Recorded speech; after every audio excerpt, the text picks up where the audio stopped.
Bonjour tout le monde et bienvenue à cette nouvelle édition de La panique à la liberté.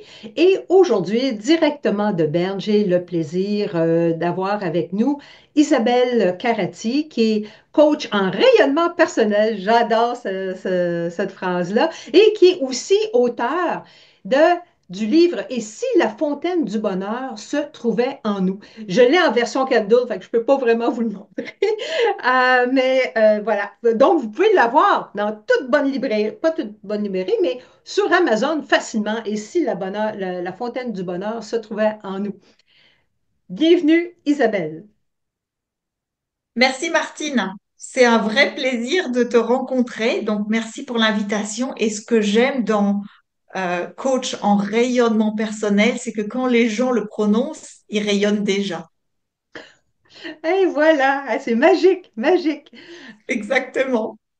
Alors, je vais te poser la fameuse question qui est comment cette compréhension des trois principes, comment ça t'aide dans des moments d'anxiété, de stress, d'insécurité? Alors, comment cette compréhension-là t'aide à passer à travers les événements de la vie finalement?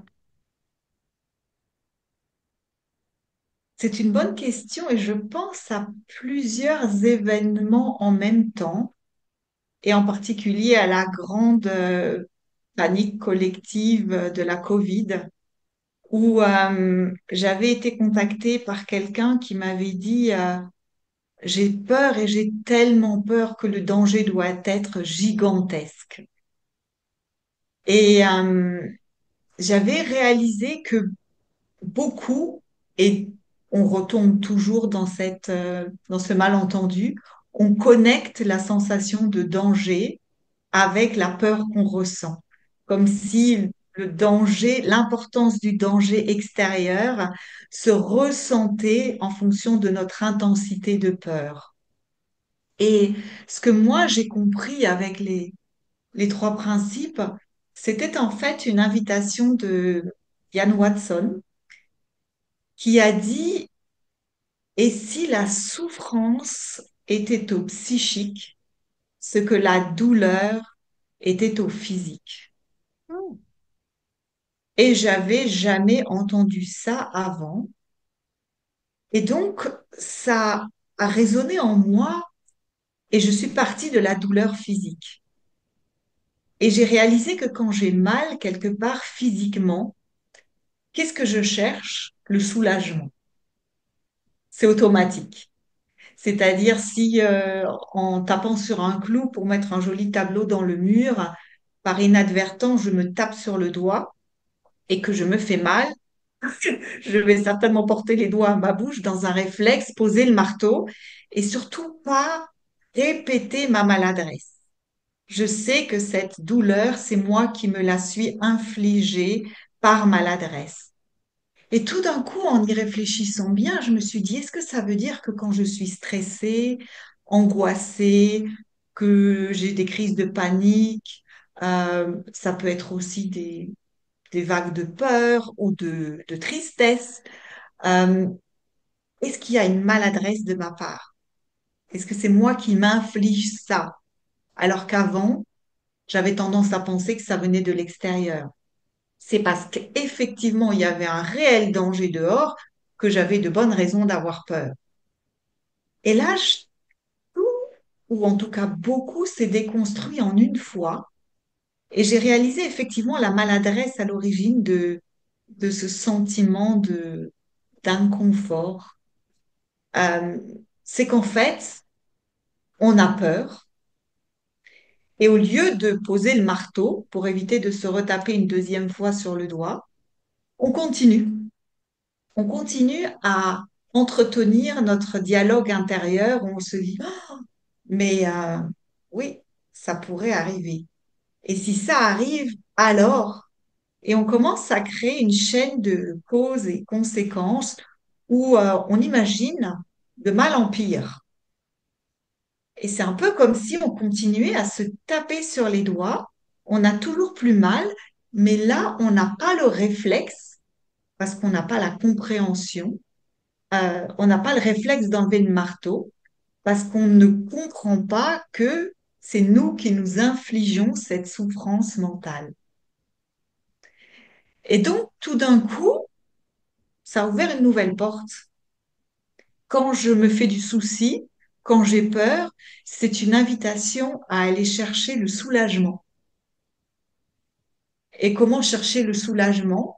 Ben, en portant mon regard sur quelque chose d'autre, juste pour stopper cette spirale de pensée qui me coule, qui me prennent dans une sorte d'état hypnotique où je peux plus que penser à l'horreur qui pourrait arriver. Et là, c'est bon à prendre. Ça peut être d'aller se faire une tasse de thé, d'aller faire un tour du pâté de maison, de mettre de la musique et de danser dans mon bureau, d'aller me faire couler un bain, de lire un bon livre, d'écouter un podcast, tout ce qui interrompt cette maladresse à l'origine de ce qui me fait mal est bon à prendre. Donc, pour moi, ça a été comme s'il y avait deux étapes. Il y avait l'étape de la compréhension qui permet d'installer cette façon saine de vivre avec son corps au niveau physique et avec ses pensées au niveau mental. Et en même temps, de savoir que, voilà, j'ai la possibilité de ne pas être prise en otage par ces pensées. Je suis pas obligée de suivre les infos toute la journée, je suis pas obligée d'interagir dans les médias sociaux et de me rendre compte que c'est justement ça, en totale déconnexion avec ce qui se passe effectivement, mais c'est ça qui me fait mal. Alors je peux arrêter à tout moment. Et ce que j'ai découvert il y a Tu parles de la douleur physique. Ah, cette douleur, ce beau film qu'on se raconte, a des répercussions physiques. On le ressent aussi physiquement. ouais, totalement. Tu as totalement raison. Oui, quand on a peur, on peut ressentir des palpitations, un nœud au niveau de l'estomac, voilà, la boule dans la gorge. Et d'ailleurs, j'aime beaucoup ce que tu dis parce que Lexi Babington, qui est aussi dans les trois principes depuis aussi longtemps que moi, puisqu'on a commencé notre parcours ensemble, a osé la suggestion suivante, qui était pour moi nouvelle il y a quelques semaines, donc c'est assez récent. Elle a dit, et si la peur et tous les sentiments d'inconfort n'étaient rien d'autre qu'un cri d'alarme du corps qui nous avertit qu'il y a un manque d'oxygène. Et qu'est-ce qui crée le manque d'oxygène? C'est une agitation cérébrale trop forte. On s'agite, c'est comme quand il y a le feu sous la casserole, ça bouillonne. Et c'est ça qui crée cette surchauffe mentale et ce sentiment d'être voilà, pris en otage, de ne plus d'être victime des circonstances, de ne plus avoir la possibilité d'agir, de ne plus avoir notre mot à dire. Et ce Yeah. qu'elle a suggéré, et que je trouve non seulement juste parce que je l'ai expérimenté la semaine dernière et je l'ai observé chez les bébés, qui sont nos plus grands maîtres, quand un bébé a un moment de stress, de pleurs, de spasme, au moment où on voit son estomac, son abdomen se gonfler,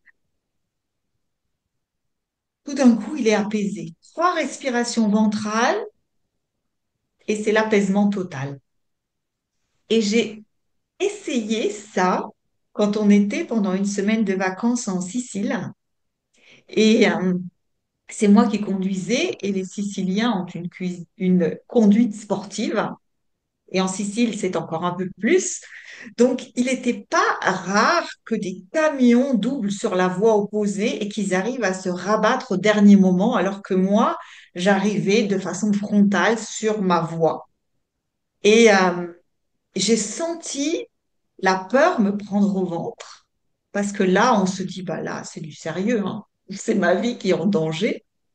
Euh, et par hasard, parce que ça n'a pas été une stratégie, je me suis surprise en train de respirer comme si j'avais un ballon dans mon ventre et que je gonflais ce ballon pour que mon ventre prenne le plus de volume.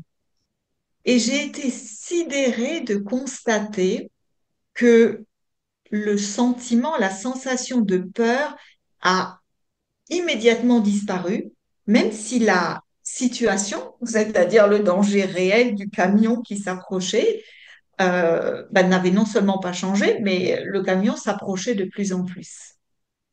Et j'ai beaucoup aimé cette pratique qui nous soulage immédiatement sans qu'on ait besoin de se dire il va falloir attendre qu'on comprenne le fonctionnement des trois principes pour être libéré de nos émotions.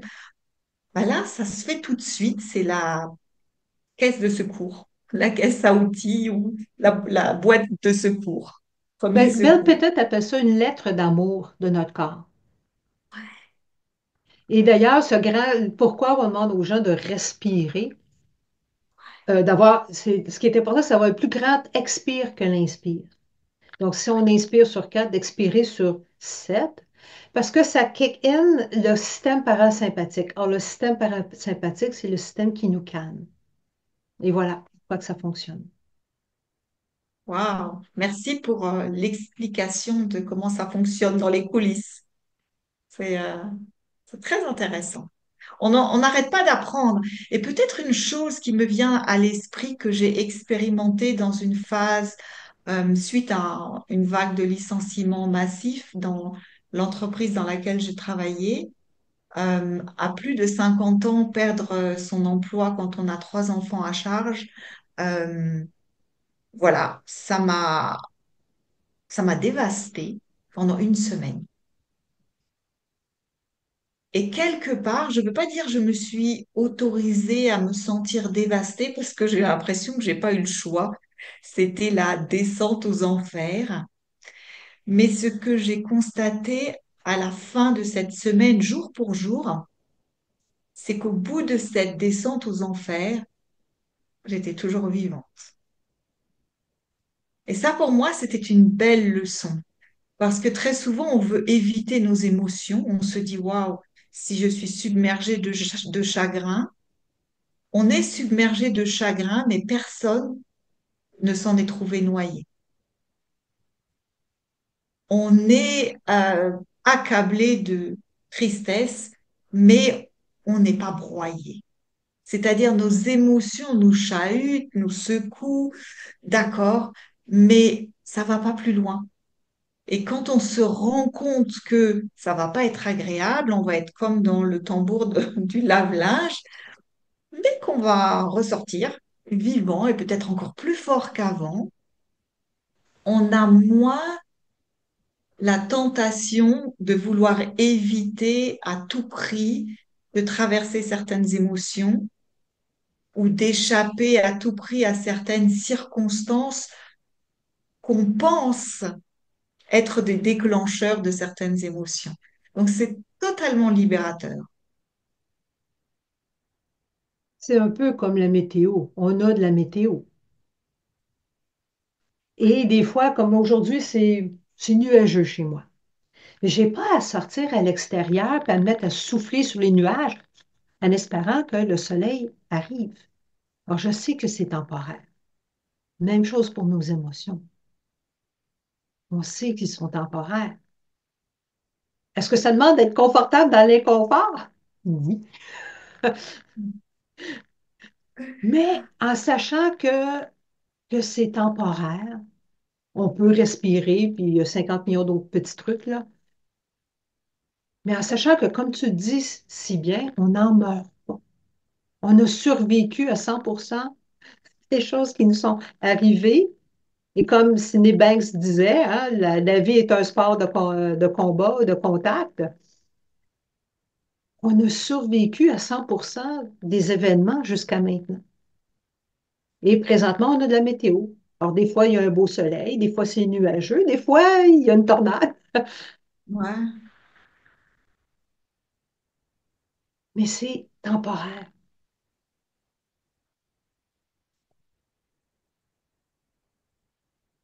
J'aime ce que tu as dit. Est-ce qu'on peut être à l'aise dans l'inconfort? Alors, je vais parler de cette expérience de licenciement où je pensais quand même pas qu'une émotion passagère puisse s'installer sur une semaine. C'est le plus long que j'ai jamais vécu. Mais je dois dire que sur cette durée, euh, j'ai pleuré tout le temps pratiquement, mais j'ai quand même mangé, j'ai quand même fait des choses et j'ai découvert quelque chose de fabuleux qui va peut-être faire rire, mais qui m'a apporté beaucoup de plaisir. Je me suis fait des bains avec l'impression que je me baignais dans ma tristesse, je me noyais dans mon chagrin, mais il y avait un côté voluptueux. Et en même temps, j'ai découvert Léonard Cohen et ses chansons qui sont pas la joie même, mais qui étaient totalement en osmose et en harmonie avec mon état d'âme.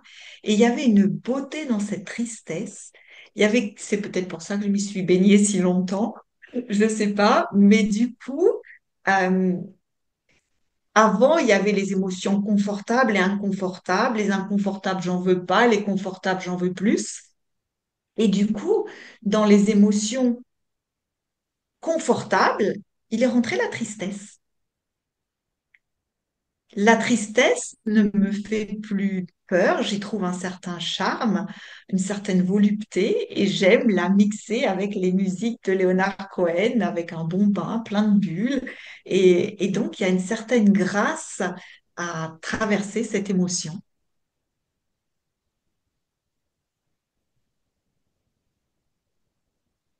Tout à fait.